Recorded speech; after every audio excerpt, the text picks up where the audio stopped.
Kama wewe ni kijana kama mimi ambaye unahitaji kufanikiwa katika maisha yako, basi leo nataka nikwambie kitu kidogo ambacho kitakusaidia katika maisha yako. Sisi vijana tumekuwa ni watu wa kutegemea sana ndugu, marafiki, jamaa au hata wazazi. Ila katika maisha tumeambiwa kwamba tusimtegemee ndugu au rafiki au wazazi. Kwa sababu gani basi? Wazazi wanao uwezo wa kufanya wewe ufanikiwe au ufeli katika maisha yako. Marafiki vile vile pia wanao uwezo wa kufanya ufanikiwe au ufeli katika maisha yako.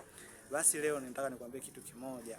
Unapokuwa unatafuta mtu wa kumtegemea katika ndoto zako, jitahidi sana kumkumbuka Mungu, kwa sababu Mungu ndiye ambaye anatoa vipawa, anatoa vipaji kwa watu wake.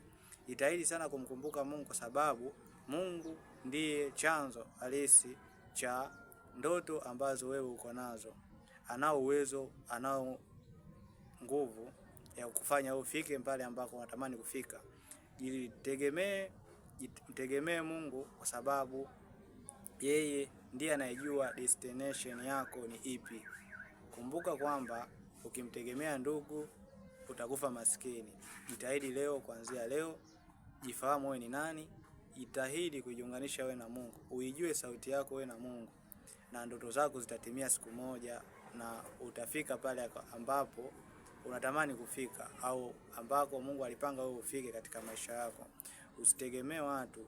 Kama unahitaji kutegemea watu, basi hakikisha kwamba watu ni watu kweli wametumwa na Mungu, au watu ambao wameagizwa na Mungu kwamba waje kukusupport wewe katika sehemu moja au sehemu nyingine.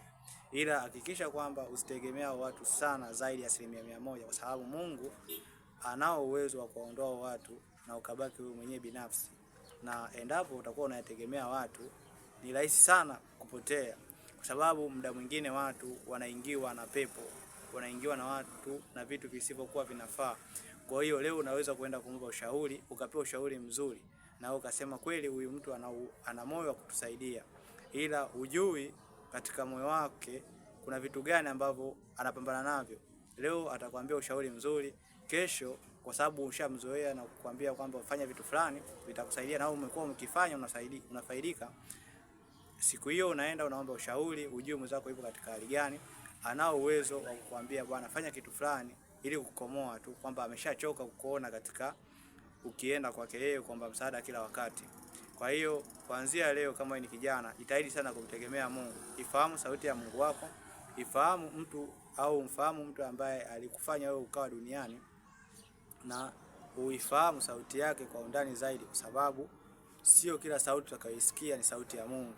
Ujitengenezee